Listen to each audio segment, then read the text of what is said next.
Bien, bueno, ahí comenzamos con la grabación.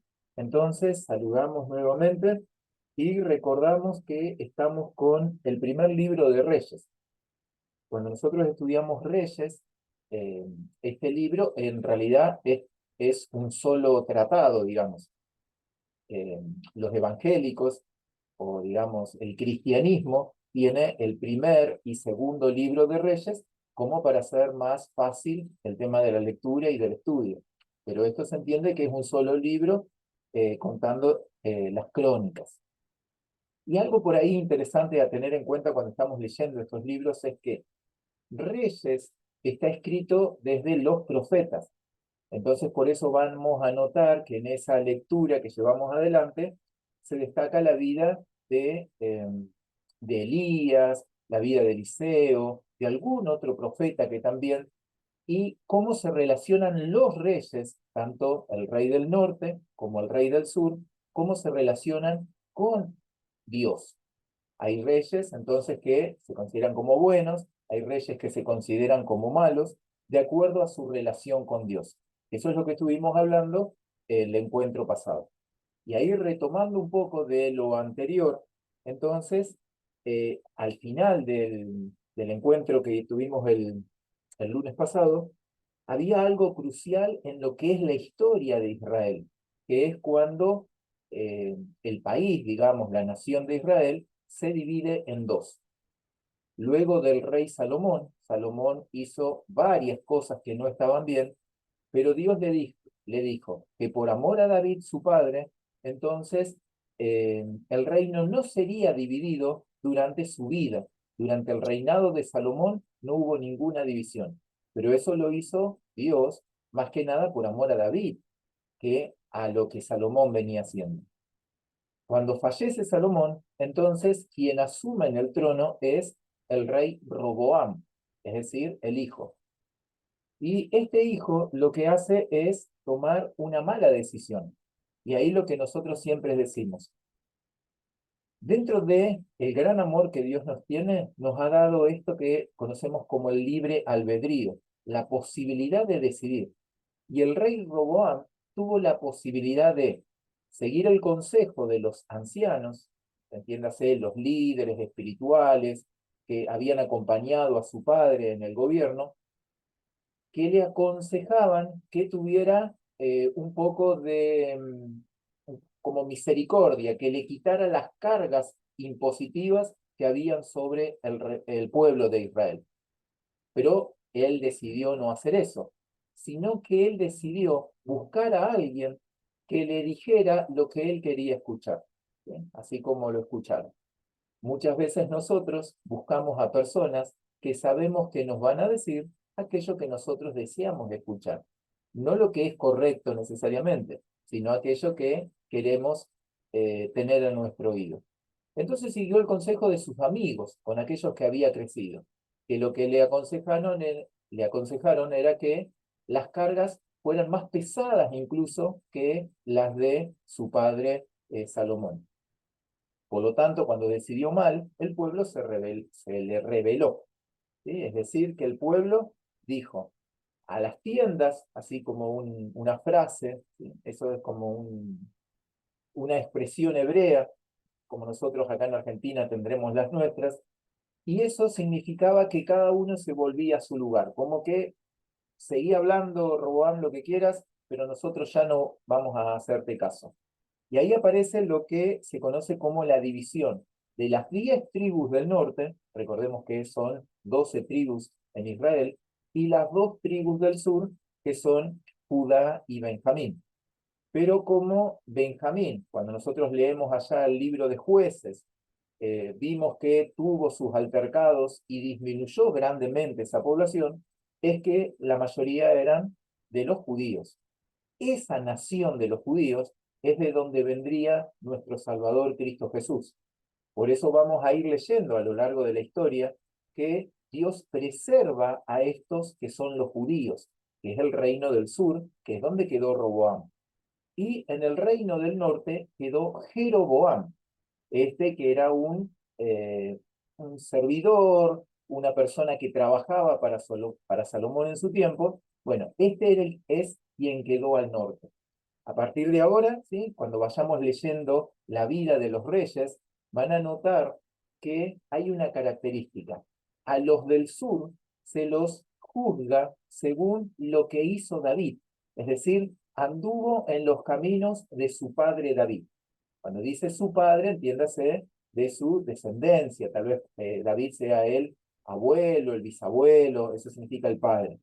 Bueno, sin embargo, hay varios reyes que son malos, como habíamos dicho, que se los juzga según en los pecados de Jeroboam. ¿Qué es lo que hizo Jeroboam? Jeroboam, impidiendo la adoración del pueblo a Israel, entonces levantó dos altares allá en el norte. Uno en Betel, como llegando al sur prácticamente en el límite hacia el territorio de Judá, y otro allá en el norte, impidiendo que el pueblo fuera a adorar. Recuerden que había 3 fiestas a las cuales el pueblo tenía que ir, entonces él no quería que fueran al templo, porque si iban al templo, entonces el pueblo del norte se iba a querer quedar en Jerusalén. Bueno, ese es el preámbulo de lo que estuvimos haciendo el lunes pasado. Así que ahora, ¿sí? Marisa toma la palabra, ¿sí? Y la bendecimos en el nombre de Jesús. Amén. Bueno, yo les aconsejo que tengan su Biblia a mano, porque vamos a leer varios versículos. Y vamos a comenzar por el capítulo 16. Y en este capítulo tenemos la profecía de Jehú contra Basa. También tenemos el complot de Zimri, Omri que obligó a Zimri a incendiar el pueblo sitiado, Omri que prevaleció contra Timni y edificó a Samaria. También tenemos el mal reinado de Omri y el reinado aún peor de Acab. Finalmente, que se cumple la maldición de Josué sobre Hiel, que reedificó Jericó. Y en el primer párrafo de este capítulo se nos habla sobre la muerte de Basa y los reinados de Ela y Zimri. Basa reinó más tiempo que cualquier otro rey del norte hasta ese momento, porque reinó durante 24 años. Pero se nos dice que este hombre sería abatido debido a su maldad. La palabra del Señor contra Basa vino mediante Jehú, y lo encontramos en el versículo 3 y 4 del capítulo 16 del primer libro de Reyes. Dice: por eso barreré la posteridad de Basa y de su casa, y voy a hacer con su casa como con la casa de Jeroboam, hijo de Nabat. Al que de Basa muera en la ciudad se lo comerán los perros, y al que muera en el campo se lo comerán las aves del cielo. Este fue un periodo triste de la vida del rey, pero debido a que Basa había optado por participar en los pecados de la casa de Jeroboam, y también participaría de una pena máxima, hasta el punto de ser devorado por perros. Y si leemos del del versículo 6 hasta el 8, le pido al hermano Aldo Panelo, si puede leerlo, por favor. Sí, cómo no, tengo la NBI.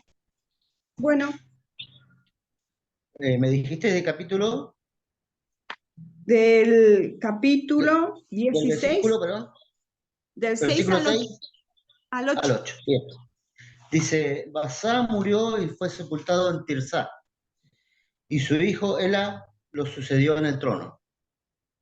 Además, por medio del profeta Jehú, hijo de Hanani, la palabra del Señor vino contra Basá y su familia, debido a todas las ofensas que éste había cometido contra el Señor, provocando así su ira. Y aunque destruyó a la familia de Jeroboam, llegó a ser semejante a esta por las obras que hizo. El versículo 8 dice: en el año 26 de Asa, rey de Judá, Elá, hijo de Basá, ascendió al trono de Israel y reinó 2 años en Tirzá. Bien, gracias, hermano. Dice: Ela había reinado durante apenas 2 años, cuando Zimri, su comandante, conspiró y encabezó una rebelión en su contra. Y si leemos los versículos 9 y 10 de este capítulo 16, dice: pero conspiró contra él su siervo Zimri, comandante de la mitad de los carros. Estaba él en Tirsa, embriagado y bebiendo en casa de Arsa, su mayordomo en Tirsa, cuando llegó Zimri y lo hirió de muerte, y reinó en lugar suyo. Era el año 27 de Asa, rey de Judá. Cuando él se emborrachó, Zimri entró y lo mató. Parece que debido a la constante intriga y conspiración en el reino del norte, ningún hombre estaba seguro. Después que Zimri dio muerte a Ela, él mismo empezó a reinar. Su reino, sin embargo, no duró por mucho tiempo. El reino de Zimri duró solamente 7 días, y eso lo podemos ver en el capítulo 15, que ahí volvemos para atrás. Dice que en el año 27 de Asa, rey de Judá, comenzó a reinar Zimri y reinó 7 días sin Tirsa. Y el pueblo había acampado contra Gibetón, ciudad de los filisteos. Bien, eran tiempos oscuros para el reino y vendrían a un tiempo más oscuros. Y llegamos a un párrafo que nos presenta a Timni y Omri, reyes rivales en Israel. Después de la conspiración triunfante de Omri, que le permitió convertirse en rey, surgió otro problema. Un rival de Omri también alegó ser rey. Su nombre era Timni. Y lo leemos en el capítulo 21 y 22 del versículo 21 y 22 del capítulo 16. Hermano Aldo.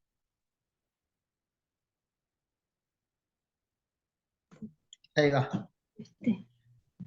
Dice, entonces el pueblo de Israel se dividió en 2 fracciones. La mitad respaldaba como rey a Timni, hijo de Ginat, y la otra a Omri. Pero los partidarios de Omri derrotaron a los de Timni, el cual murió en la contienda. Así fue como Omri ascendió al trono. Bien, así que Omri mató a Timni y luego Omri reinó. Reinó por unos 12 años. Fue un rey muy malvado y superó a los otros reyes en sus malas acciones.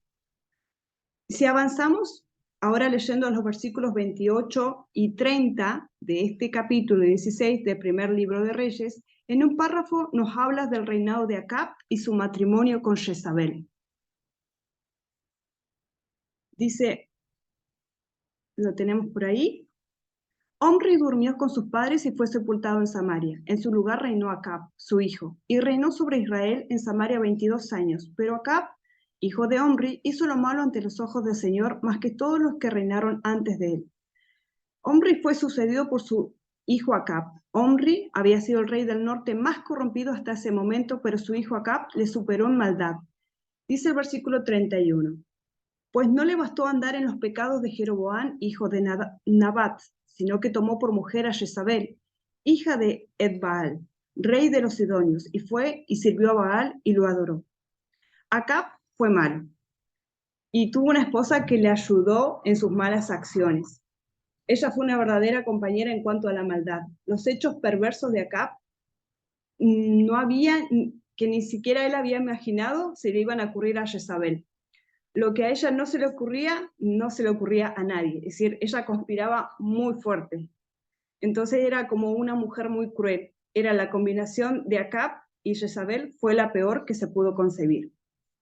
Y pensando, dice, Jezabel, se nos dice aquí que era hija de un rey que también era sacerdote de Baal y que asesinó a su propio hermano. Es interesante que notar que el nombre Jezabel significa soltera o sin cohabitación. En otras palabras, el matrimonio de Acab y Jezabel no fue un matrimonio romántico por amor, sino que al parecer nunca hubo una verdadera unión entre estos dos seres humanos, sino que fue una relación por poder. Ella era una mujer dominante con fuertes poderes intelectuales y con una pasión violenta por la maldad. Era resuelta y tenía una personalidad absorbente, aunque sin sentido moral. Era una mujer totalmente carente de escrúpulos. Era una persona muy malvada. Entonces, ahí si nos movemos a Primera de Reyes, capítulo 17, del 1 al 7, del versículo 1 al 7, el tema general de este capítulo gira alrededor de los 3 años de sequía anunciados por el profeta Elías. Ahí ya encontramos a uno de los profetas. Dice, ahora Dios tuvo que tener un hombre allí cuando Acab y Jezabel se sentaron sobre el trono de Israel, el reino del norte. Dios tuvo que tener a alguien que tuviera el valor de resistir tal maldad. Y tenía listo a aquel hombre. Fue uno de los hombres más grandes que caminaron a través de las páginas de la Escritura. En el capítulo 17, Elías, habiendo profetizado contra Acab, fue enviado a Kerit, donde los cuervos le dieron de comer, y fue enviado a la viuda de Sarepta, y levantó de los muertos al hijo de la viuda. Elías, el profeta, se presentó por primera vez cuando entró en la corte de Acab y Jezabel, haciendo el anuncio que no habría lluvia por 3 años, hasta que dijese luego, lo que él dijo fue, salió de allí de una manera dramática y entró dramáticamente al lugar. Dice que se retiró entonces al arroyo de Kerit, donde los cuervos le dieron de comer y bebió del agua del arroyo que se secó. Entonces, ahí le dio una pequeña introducción a lo que es cuando Elías anuncia una sequía, ¿no? Dice que Elías se presenta de una manera bastante dramática en la corte de Acab y Jezabel, ante la corte, es decir, ante Acab y Jezabel, en el reino de Israel o del norte, como lo había hecho el hermano Pablo. Leemos en el primer versículo del capítulo 17, dice, entonces Elías, el tisbita, que era uno de los habitantes de Galad, dijo a Acab, vive el Señor Dios de Israel en cuya presencia estoy, que no habrá lluvia ni rocío en estos años, hasta que mi boca lo diga. Elías no tenía ninguna intención de añadir ni una palabra más, entonces salió de la corte tan dramáticamente como había entrado. Creemos que Acab y Jezabel se sintieron como desconcertados ante esa entrada de Elías, ¿no? Porque Elías era un individuo fuerte y decidido. Pero hay algo que debo mencionar aquí. Es que Dios lo tuvo que preparar y entrenar a este hombre. Y hay algunas características que yo encontré que dice que Dios siempre ha tenido un método para entrenar a los hombres que él usa. Y ese método es llevarnos al desierto. Si recordamos un poquito, dice que Dios entrenó a Moisés en el desierto. Dios sacó a Abraham de Ur de los Caldeos y lo puso en una tierra de terreno escabroso. También pasó lo mismo con Juan el Bautista. Y también tenemos al apóstol Pablo. Dice que Pablo pasó 2 años completos en el desierto de Arabia. Y es donde Dios prepara a los hombres, ¿no? Hombres y mujeres, siempre en el desierto. Y este es un método de Dios para entrenar a los hombres. Así que Dios iba a apartar del todo a este hombre llamado Elías para enseñarle todo lo que él necesitaba aprender. Si continuamos leyendo los versículos 2 y 3 del capítulo 17, vemos que Elías es alimentado en Kerib y a la vez lo encontramos con la viuda en Sarepta. Después, si lo quieren leer, Natalia, por favor, si lo podés leer, versículos 2 y 3 del capítulo 17.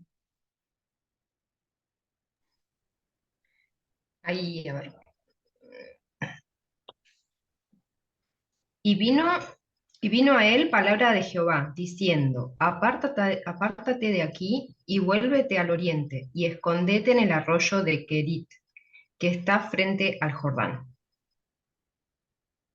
2 y 3. 2 y 3. Bien.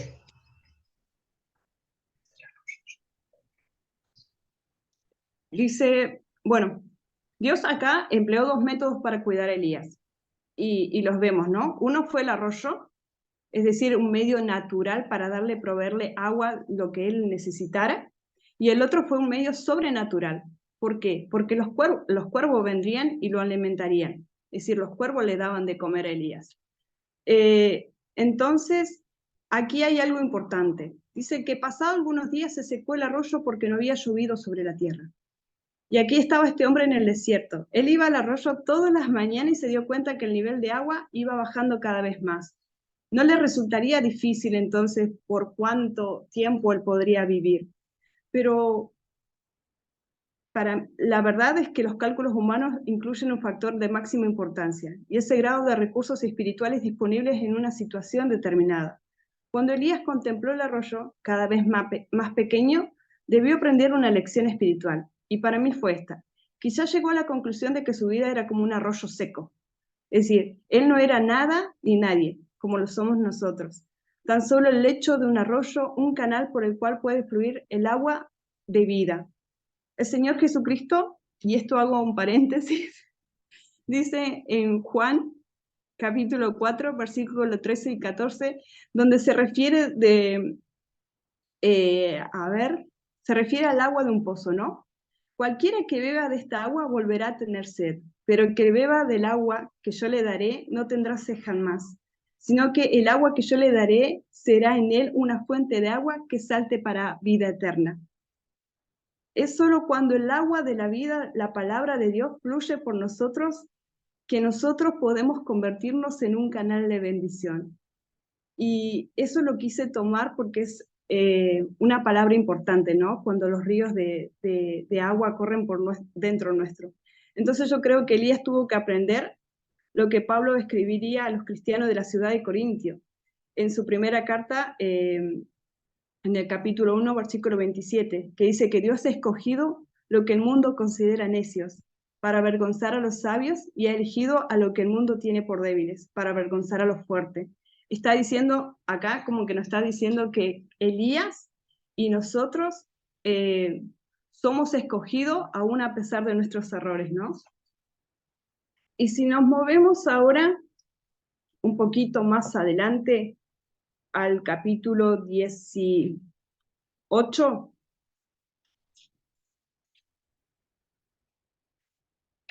capítulo 18, dice que el tema general de este capítulo nos presenta a Elías como contra los profetas de Baal. Y yo creo que esto es un suceso muy importante del libro de Primera de Reyes para mí.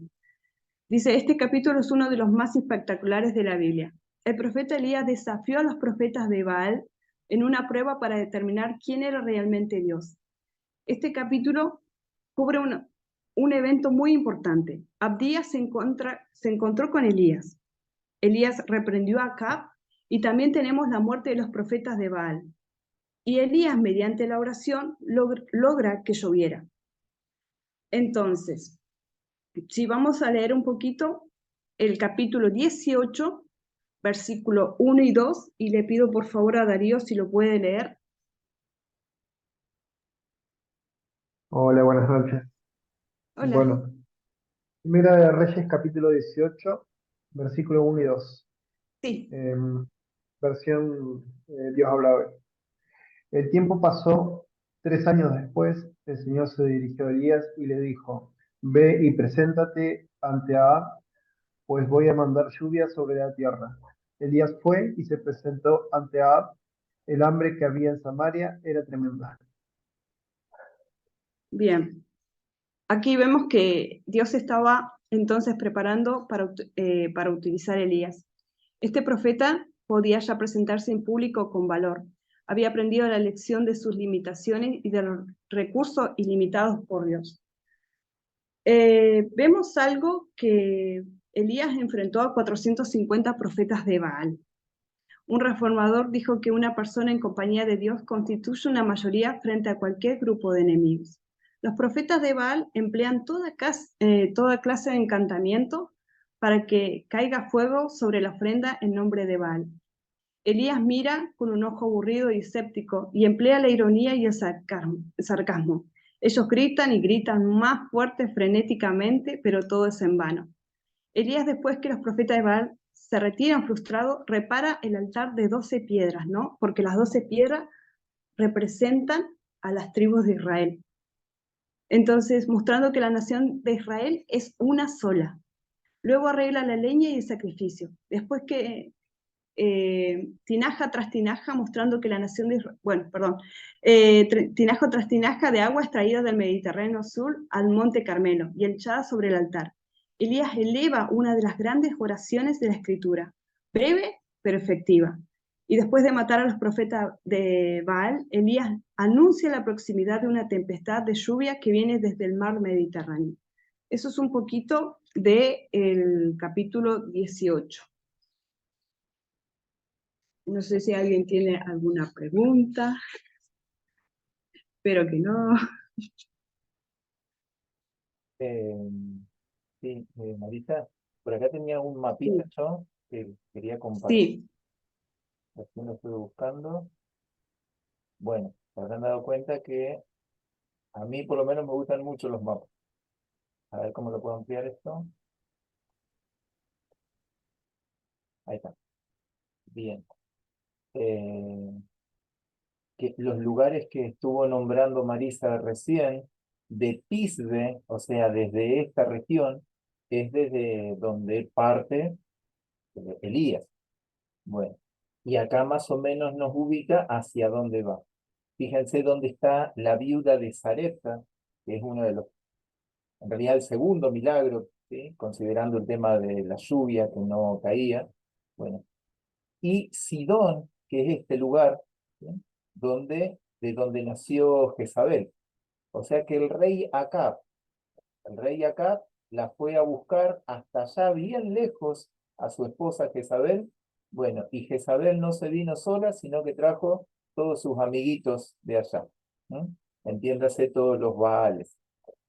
Esta región de Sidón debió haber sido, eso uno lo entiende como una enseñanza, que debió haber sido un lugar conquistado allá por las tribus cuando Josué dividió la tierra, particularmente no es por echar culpas, pero esto le correspondía a la tribu de Aser, uno de los 12 hijos de Israel, y no lo conquistó.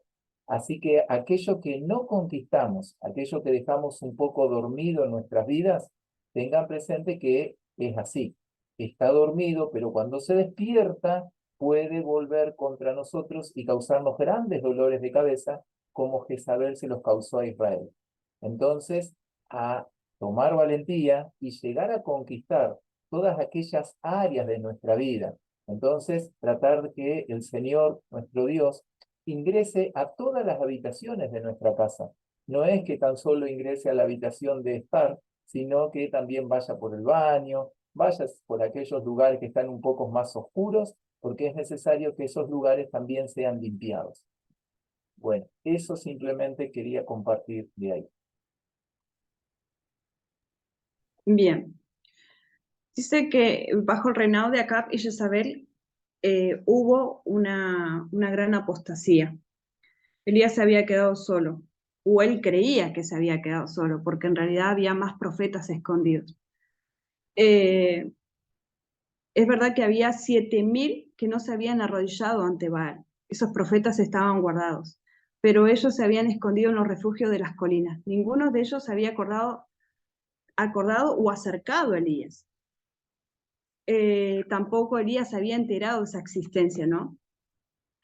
Y Elías dice que se preocupó más por agradar a Dios que por buscar la popularidad o el aplauso de todos. Buscó la aprobación divina antes que la ovación del público. Dice que fue una persona solitaria en el desierto del mundo. Llevó a cabo una guerra total, y lo podemos decir contra Satanás y sus huestes, ¿no? Porque dominaban aquel pueblo. Eran 450 profetas de Baal. El monte Carmelo domina la bahía de Haifa y el mar Mediterráneo. Es una cordillera extensa. Al oriente queda Megido, Armagedón y el valle de Esdraelón. Y en este lugar imponente se alzó la figura solitaria y majestuosa de Elías, separado de todos. Creo que se sintió aburrido después de observar por unos momentos el espectáculo de estos profetas de Baal, y con una sonrisa irónica apareció en su rostro y le habló. Se pudo escuchar en su voz el sarcasmo, como que puso en vergüenza a estos profetas, burlándose de ellos, como diciendo, ¿dónde están? ¿Por qué no aparece? ¿O por qué capaz están durmiendo o están ocupados en otra cosa? Dice que en el capítulo 18, versículo 29 y 30, y le pido por favor a Marta si los puede leer.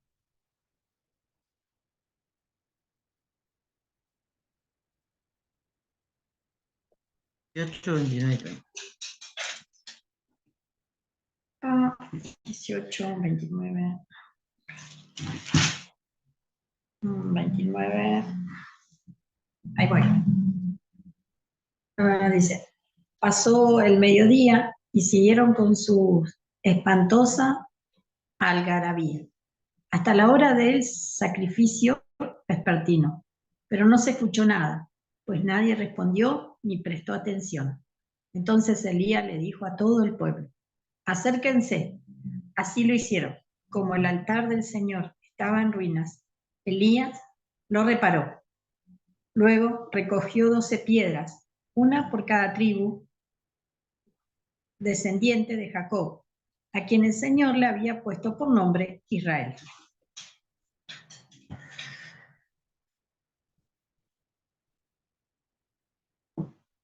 Bien, escuchó? no sé sí, gracias. No sé si, hermano Pablo, usted quería mostrar el mapita, lo que había del lugar donde estaba. Sí, a medida que lo iban leyendo, simplemente lo mostré ahí, porque ahí ibas diciendo, Marisa, el Monte Carmelo, o sea, cuando él después va a ver la nube, la ve desde acá, que es el Mediterráneo, un lugar que particularmente me gustaría conocer, no sé ustedes, pero sería un anhelo conocer el Mediterráneo. Bueno, ahí es donde está ubicado el Monte Carmelo, ¿sí? Bastante tuvieron que caminar, ¿sí? Solamente eso. Bien.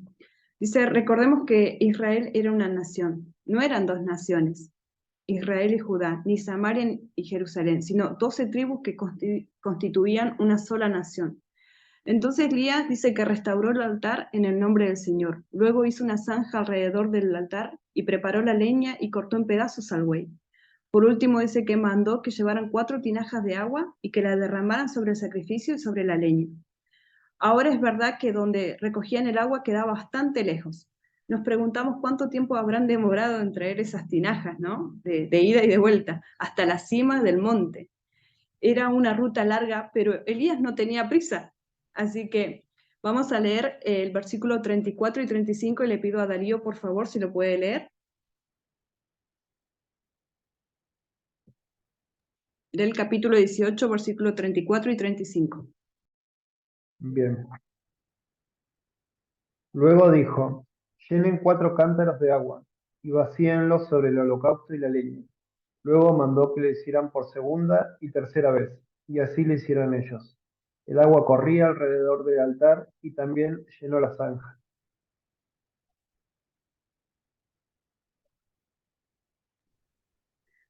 Yo creo que si Wow, hubiéramos podido... qué fe que tenía, porque vaciar 4 cántaros de agua, no, una fe tremenda. Y La bueno, verdad que lo que sí, disculpame, pero bueno, quería sumar eso, y que bueno, siempre me da siempre es algo recurrente el altar, ¿no es cierto? Volver a reconstruir el altar, digamos, es algo que siempre se ve, digamos, en el transcurso de la palabra, digamos, reconstruir el altar siempre es algo que está presente, ¿no es cierto? Eso. bien, hermano. Es verdad lo que dice. Bueno, yo creo que si podríamos haber visto a Elías en ese momento, habríamos observado una sonrisa forzada en su rostro, ¿no? ¿Sabe usted por qué sonreiría? ¿No? ¿Alguna vez se preguntaron por qué Elías sonreiría? ¿Porque echaría agua sobre el altar? ¿Porque tal vez estaba reconstruyendo el altar? Yo creo que para Elías fue solamente Dios puede hacer lo imposible. Un poco de agua no impediría que el fuego descendiera y consumiera todo, y por tanto no le importó echar agua sobre todo el altar. Podría haber seguido derramando agua durante las 24 horas y aún así el fuego hubiera descendido. Yo creo que eso es algo muy importante, que Elías tuvo una fe muy grande al iniciar el altar, ¿no? Al reconstruir el altar, de que Dios le iba a responder, de que todo lo que estaba haciendo estaba como respaldado por Dios. Y vamos a seguir un poquito con el tema de la lluvia. Voy a pasar por alto el tema de... ¿qué tenemos? Bueno, tenemos la viuda de Sarepta. Pero bueno, vamos a ir un poquito con el tema de la lluvia. Y quiero que vayamos a lo que es el capítulo 19. A ver si estoy bien. No. Capítulo 18, del 38. No, ay, me perdí, disculpen, ¿eh? Eh, ahí está. Versículos 41 al 45 del 18. Capítulo 18, versículo 41 y 45. Le pido a Nati que lo lea, por favor.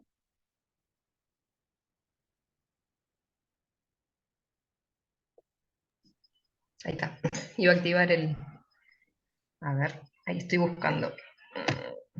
Me quedé atrás. 18 del 41. Al 45. Bueno, Elías ora por lluvia. Luego Elías dijo a Acab, vete a comer y a beber algo, porque oigo el rugido de una tormenta de lluvia que se acerca. Entonces Acab fue a comer y a beber. Elías, en cambio, subió a la cumbre del monte Carmelo, se inclinó hasta el suelo y oró con la cara entre las rodillas. Luego le dijo a su sirviente, ve y mira hacia el mar. Su sirviente fue a mirar y regresó donde estaba Elías y le dijo, no vi nada. 7 veces le dijo Elías que fuera a ver. Finalmente, la 7ª vez su sirviente le dijo, vi una pequeña nube, como del tamaño de la mano de un hombre que sale del mar. Entonces Elías le gritó, corre y dile a Acab, sube a tu carro, regresa a tu casa. Si no te apuras, la lluvia te detendrá. Poco después el cielo se oscureció de nubes. Se levantó un fuerte viento que desató un gran aguacero y Acab partió enseguida hacia Jezreel.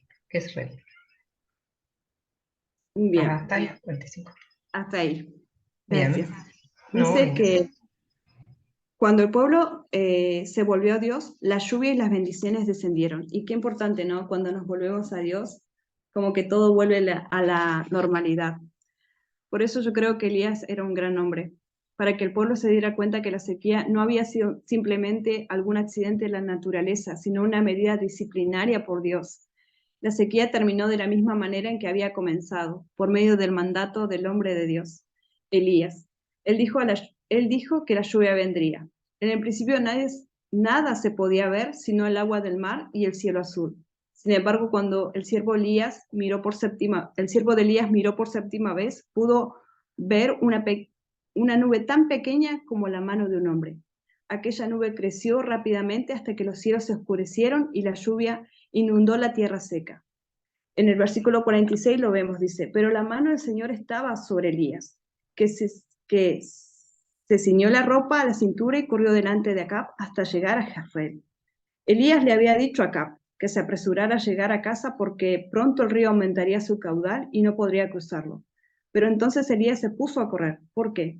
Porque era un hombre sujeto a pasiones semejantes a las nuestras. Él también era un ser humano. Elías también sufrió como una depresión. ¿Se acuerdan cuando se escondió en la cueva? Cuando huyó de Jezabel, ahí yo pude ver como que Elías también tuvo miedo. Elías también pasó por momentos de miedo en el que creo que yo le preguntaría cara a cara, ¿qué fue lo que le pasó? ¿Por qué salió corriendo? Yo creo que tuvo miedo.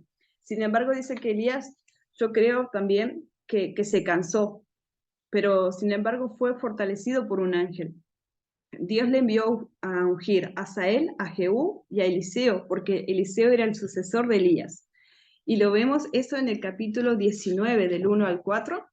Y le pido a Darío, por favor, si lo puede leer. Capítulo 19, del 1 al 4.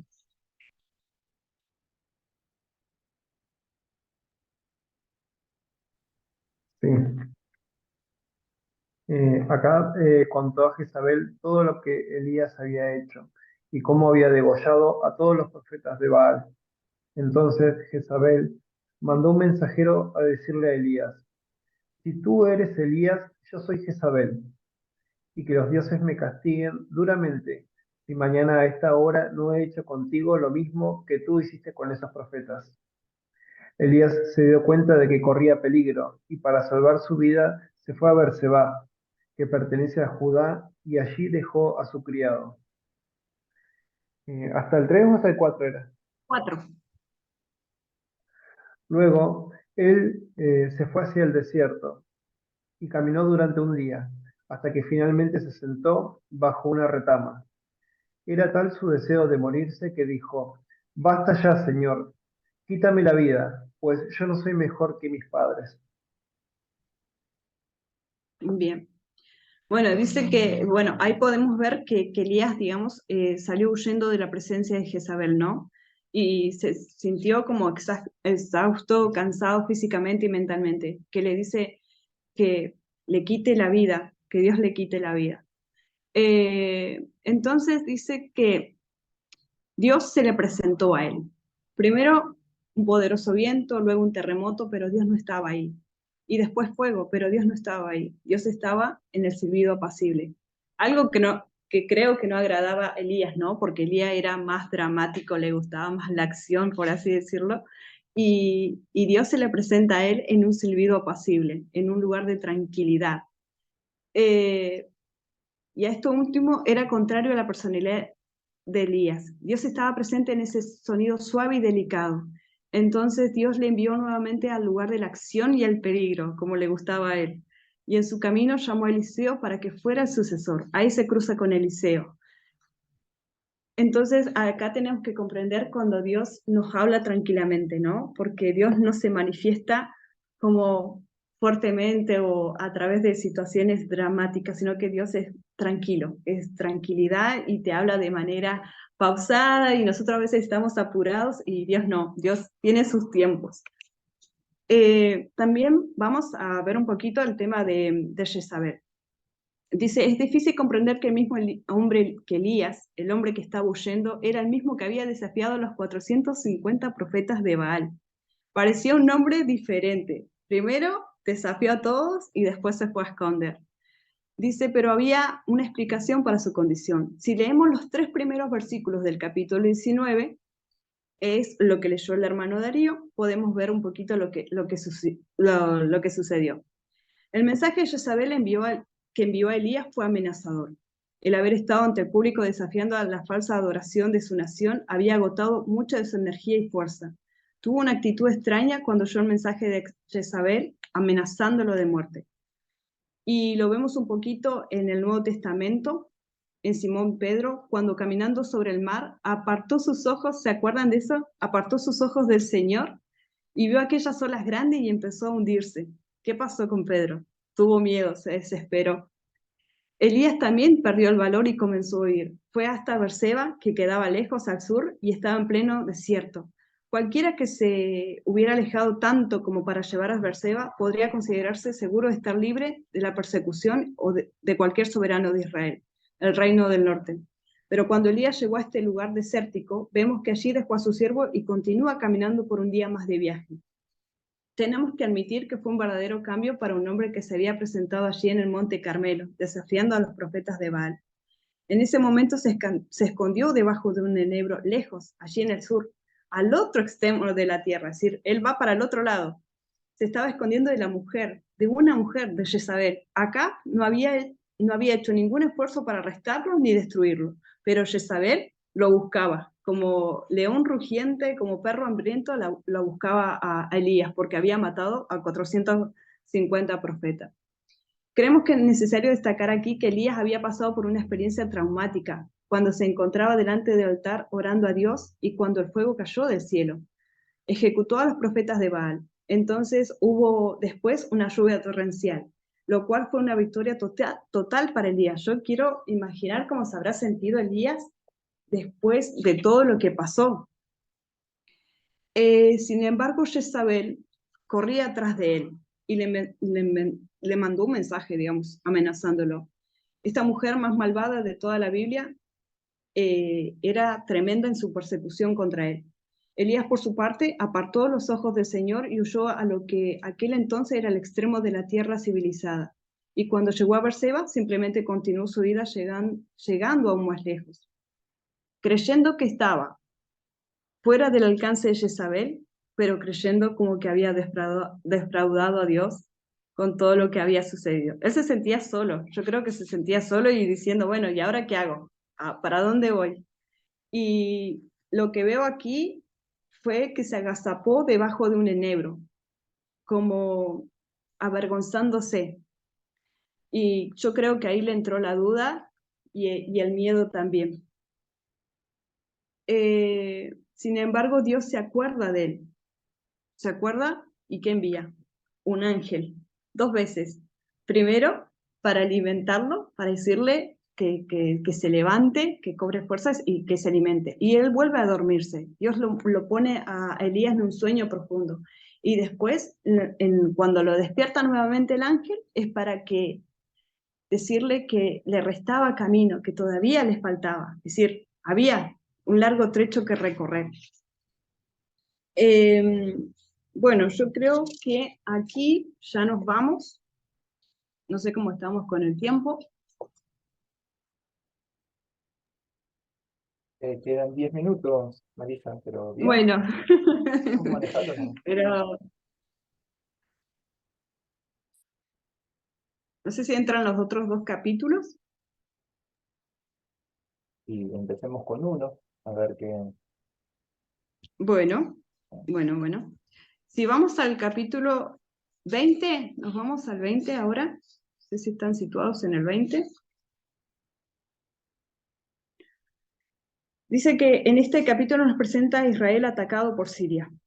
Y recordemos cuando esto ocurrió, en el reino de Israel estaba dividido. Las 10 tribus del norte fueron designadas como el reino de Israel, debido al pecado reiterado del rey y el pueblo. Dios estaba permitiendo a sus enemigos que lo atacasen. Sin embargo, Dios tenía misericordia de ellos y les daba oportunidades de arrepentirse y volverse a Él. En este capítulo 20 vemos que Dios liberó a Israel, aunque el poderoso ejército de Siria le superaba notablemente el número de efectivos, es decir, como de camaradas, ¿no? Como de soldados. Y este pasaje incluye los siguientes eventos. Ben-Hadad, rey de Siria, sitió a Samaria. Mediante la dirección del profeta, los sirios fueron derrotados. Así como el profeta le advirtió a Acab, los sirios confiando en los valles lo atacaban en Afec. Los sirios fueron vencidos nuevamente. Acab dejó partir a Ben-Hadad con un pacto. El profeta, haciendo que Acab se juzgara a sí mismo, amenazó con el juicio de Dios contra él. Dios le dio a Acab otra oportunidad de volverse a él. Un profeta de Dios le prometió la victoria a Acab sobre los sirios, y Dios le dio la victoria, aunque parecía imposible. Nuevamente el profeta amonestó a Acab para que el rey de Siria regresara, porque Dios le daría otra victoria. Dios le dio otra vez la victoria, pero Acab dejó de obedecer a Dios al salvarle la vida a Ben-Hadad. El juicio de Dios entonces se pronunció sobre Acab. Eso es un poquito lo que es el capítulo 20. Vamos a leer los versículos 13 y 14 y le pido a Aldo, por favor, si los puede leer del capítulo 20. Sí, cómo no. Dice, mientras tanto, un profeta se presentó ante Acab, rey de Israel, y le anunció, así dice el Señor, ¿ves ese enorme ejército? Hoy lo entregaré en tus manos, y entonces sabrás que yo soy el Señor. ¿Por medio de quién lo hará? Preguntó Acab. Así dice el Señor, respondió el profeta. Lo haré por medio de los cadetes. ¿Y quién iniciará el combate? Insistió Acab. Tú mismo, respondió el profeta. Bien, dice que la promesa de la liberación de Dios en esta situación no se basaba en la fidelidad de Acab, sino en el amor de Dios por su pueblo. Y aquí aparece el profeta Micaías, aparece acá, ¿verdad? O si estoy equivocada, ¿alguno que me corrija?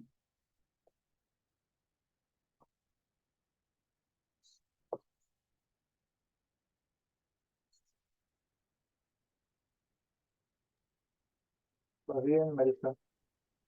Ah, bien.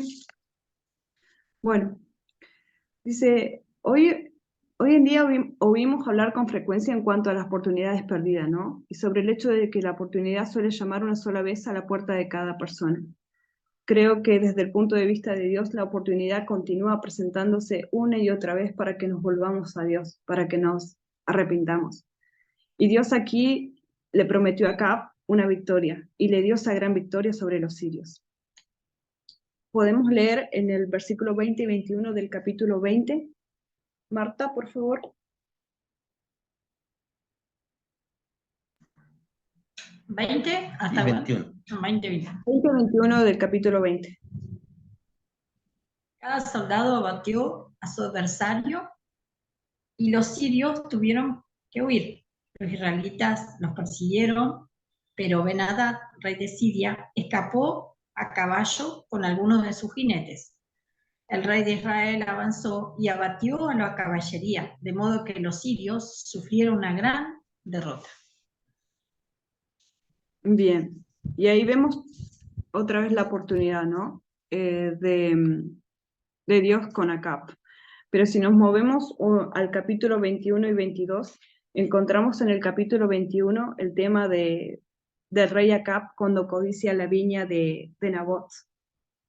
Que Nabot se la pide a Nabot y Nabot le dice que no, porque es una herencia. ¿Y qué hace Acab? Parafraseando un poco, se larga a llorar en su cama, en su habitación, como un niño caprichoso por una viña.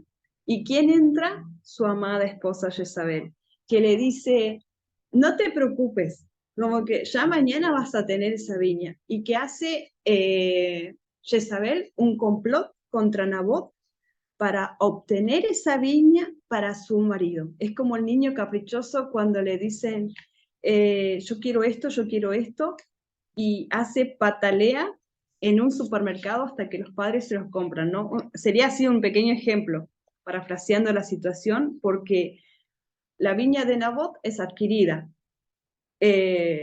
para Acab a través de Jezabel, matándolo a Nabot, apedreándolo.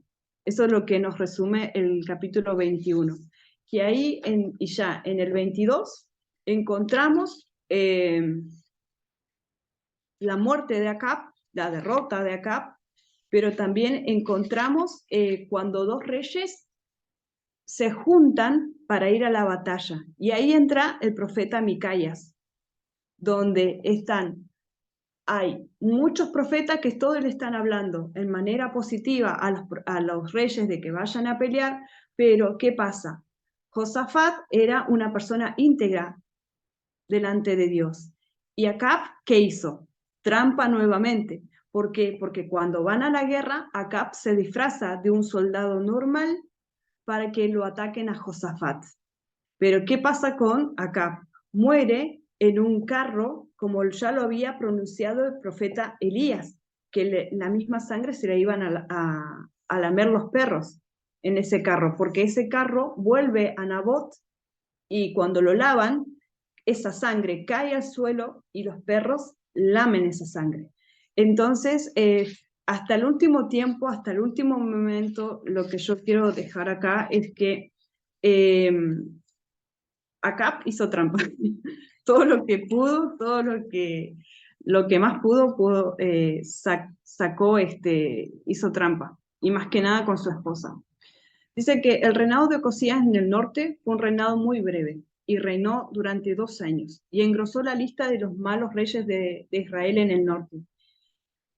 En el versículo 52 ya del capítulo 22, y siguiendo el ejemplo de sus padres, sus hechos fueron malos ante los ojos del Señor. Se menciona también aquí la madre de Ocosías. Dice que también siguió el ejemplo de su madre. Y sabemos que la madre de Ocosías, ¿quién fue? Jezabel, esposa de Acab. Y ya hemos visto cómo era Jezabel, una mujer malvada, perversa, de muy mala influencia. Y esa influencia la ejerció sobre Ocosías. Dice que Ocosías aparece en el segundo libro de Reyes. Y si concluimos en el capítulo 22, también concluye nuestro estudio de este primer libro de Reyes. Y si recorremos el libro de Reyes, es decir, el primer libro, aparte del juicio de Dios sobre las manifestaciones del pecado y la maldad y la mala influencia de los padres en la vida del rey Ocosías y la buena influencia del hogar de los padres del rey Josafat, tenemos un rey bueno y tenemos un rey malo. El contraste nos muestra la influencia nefasta de la idolatría y el alejamiento de Dios, y la influencia de la palabra de Dios en la vida de los gobernantes y de sus pueblos. porque la palabra de Dios transforma a las personas de cualquier condición social que en medio de sus errores y debilidades lo colocan como norma de vida. Y esto es la enseñanza principal que yo pude sacar del capítulo 16 al 22, ¿no? Que nos muestra la vida de reyes y sacerdotes, profetas, soldados, personas que hemos encontrado en el relato y que la Biblia nos describe con gran objetividad, resaltando aciertos como errores de ellos, pero por sobre todas las cosas que la palabra de Dios puede ser aplicada como norma de vida. Y eso es lo que tenemos que tener en cuenta, ¿no? Que la palabra de Dios es palabra eficaz que traspasa los tuétanos y no deja nada, ¿no? Y lo tenemos que tener como norma de vida cada día en nosotros.